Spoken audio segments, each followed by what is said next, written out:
Hello everyone. So Jim here again with thoughts from the week.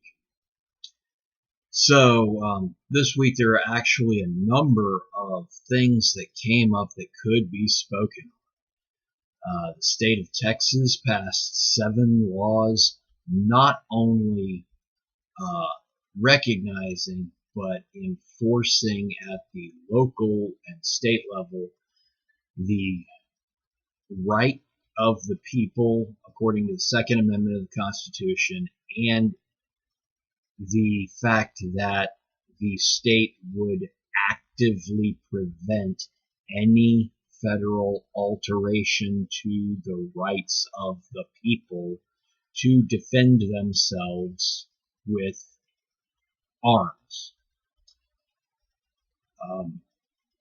Also, the Biden administration spontaneously at the last moment passed legislation making Juneteenth a federal holiday and actively failing to provide adequate context and giving it an inaccurate name.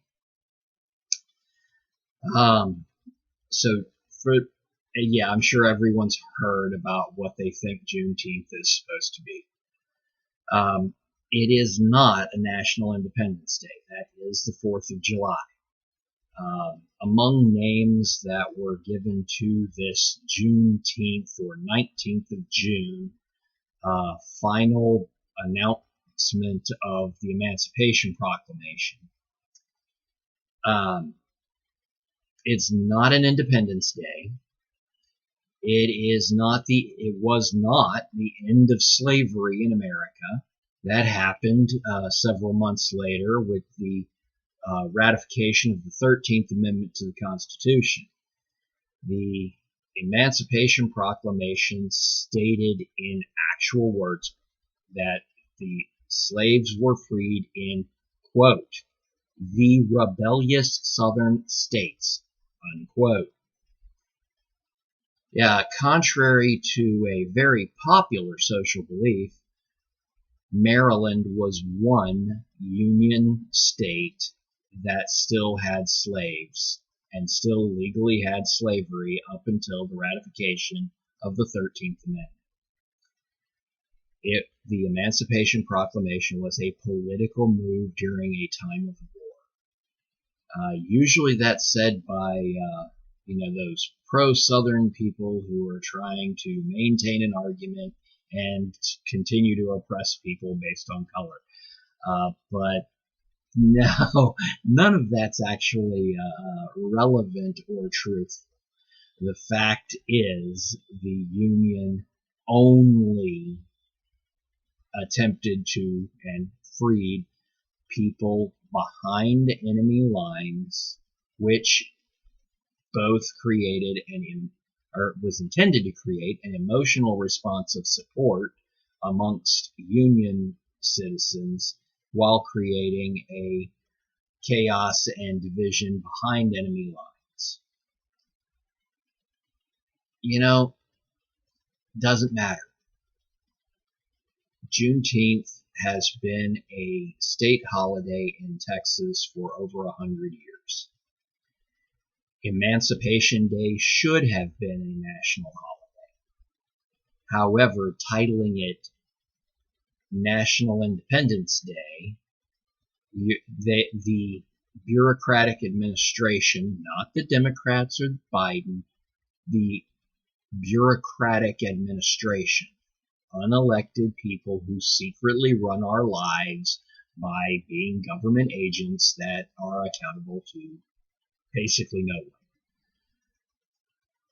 They are able to set up a dichotomy between Independence Day, the 4th of July, being white people's Independence Day, and Juneteenth being black people's Independence Day.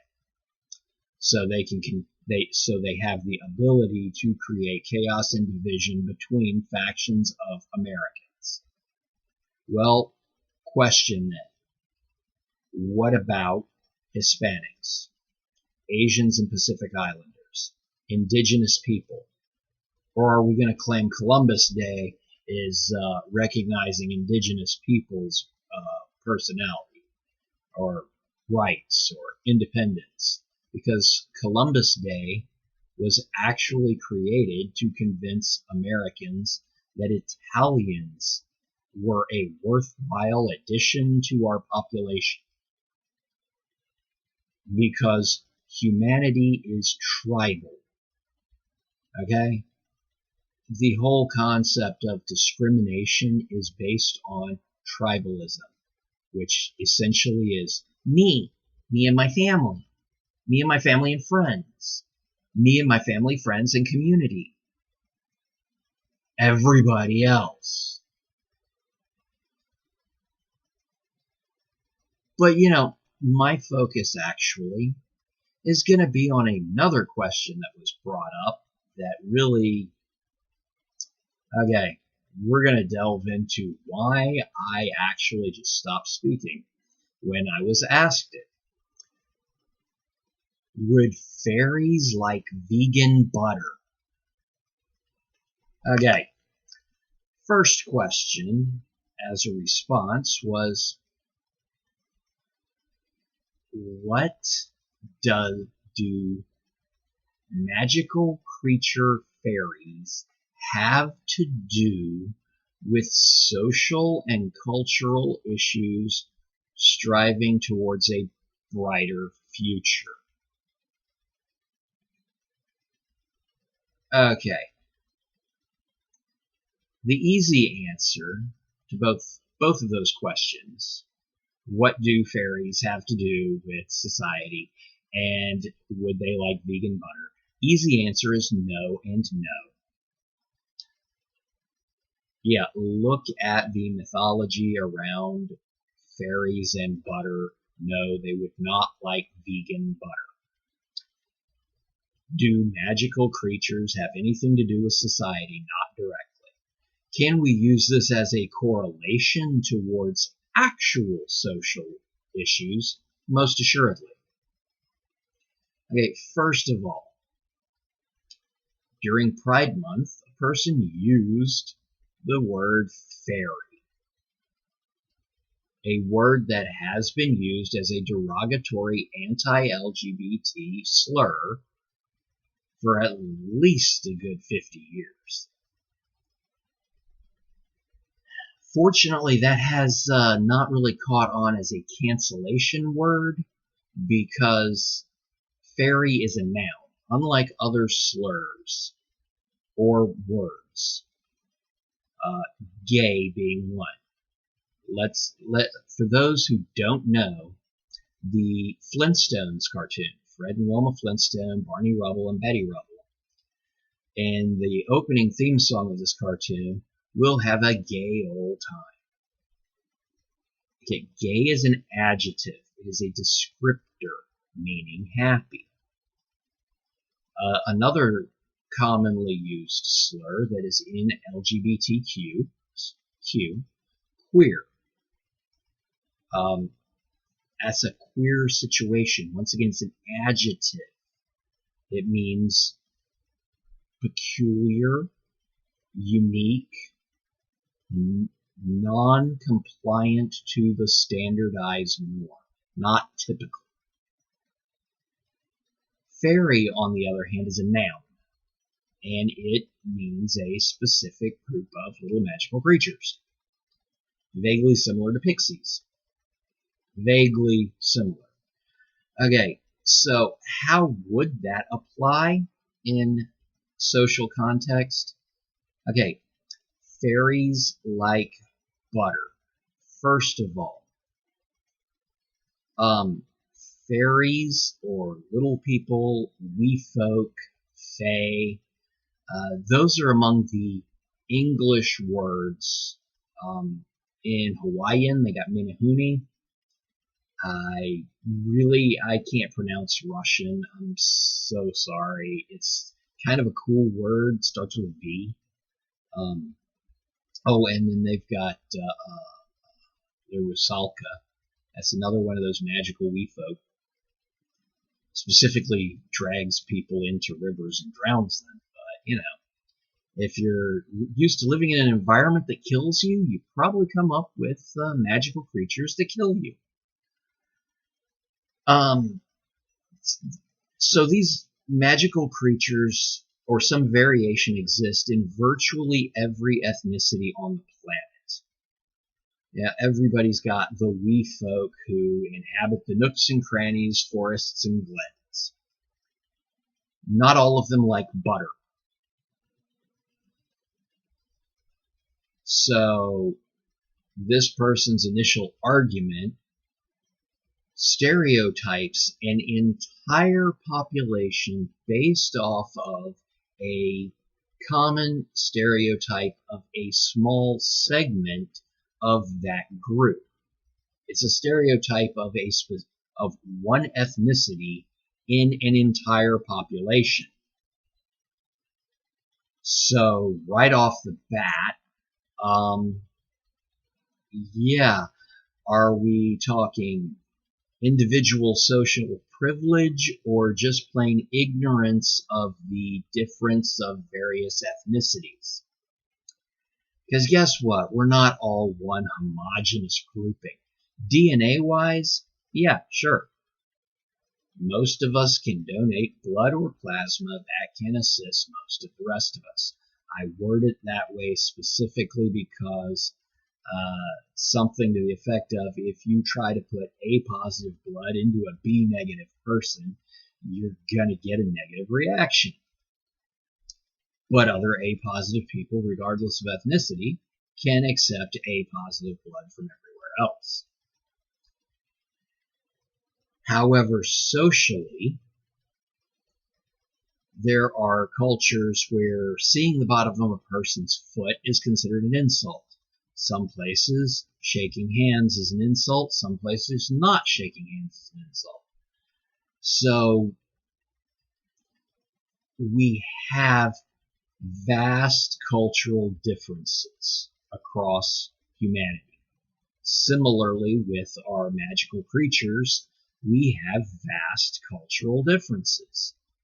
So simply saying, would fairies like vegan butter, is stereotyping an entire population based off of a small group. It's kind of like saying Americans love bacon. Generically speaking, one can usually get away with that. However, we have Muslims, we have Jews, we have Hindus, we have people all across our community who don't eat bacon, who don't, for a number of reasons, not just a matter of not liking it. So it is still an unfair stereotype. A person can get away with saying it, but it doesn't make it a fair statement. Of course, I say this as I'm going to go have bacon later because I like bacon. Now, in the question of fairies who like butter,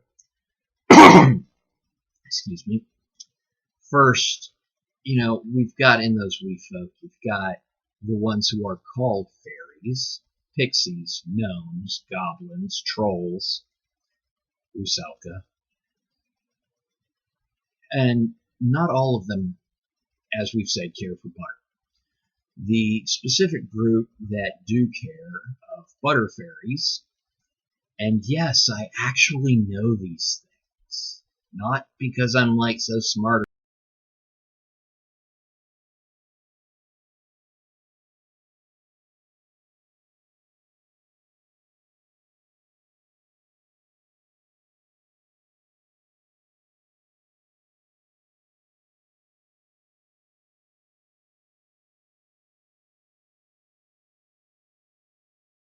Made from milk that was partially spoiled.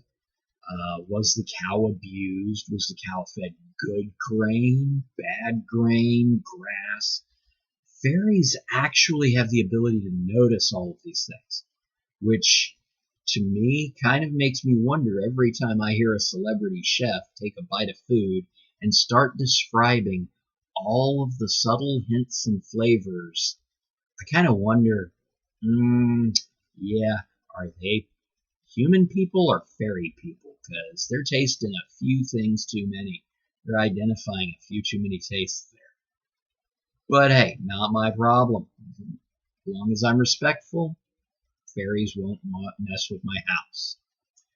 So that's the key factor. That's two key factors. One, fairies who like butter are able to tell by the taste the entire background of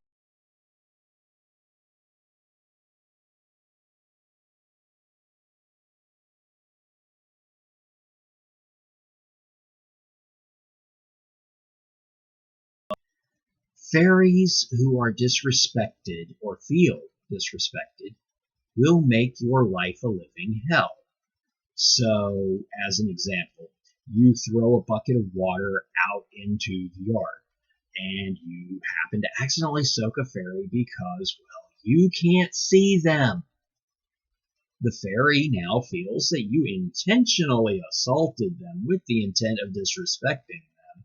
So now stuff's going to randomly fall over in your house. Your milk will go bad. Your beans won't boil.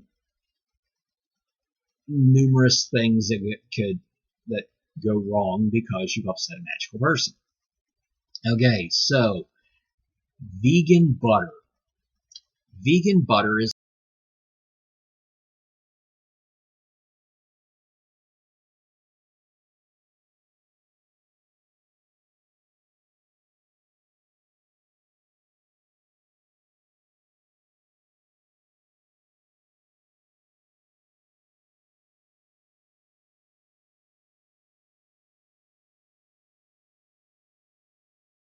a place of so that people can have a butter-like substance that is not derived from using an animal in some way. Okay, your business. Now, given that butter fairies like butter don't like to be tricked or lied to or disrespected, I wouldn't recommend giving them vegan butter without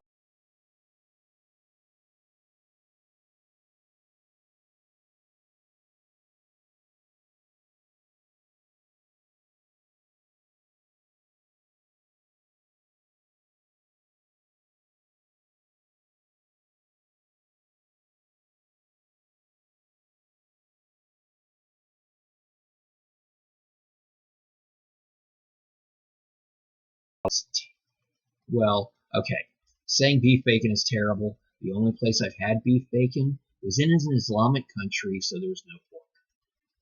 No pork, no pork products. As far as I know, not even any wild boar. But in order to have a bacon-like substance, somebody produced beef bacon. The beef bacon I had, cooked by the people who were doing the cooking, probably didn't know how to cook it correctly, and it was horrible. I wouldn't recommend it under any conditions. So similarly, it exists, therefore there's a market for it. Turkey bacon exists, therefore there's a market for it. Given the fact that we have such diversity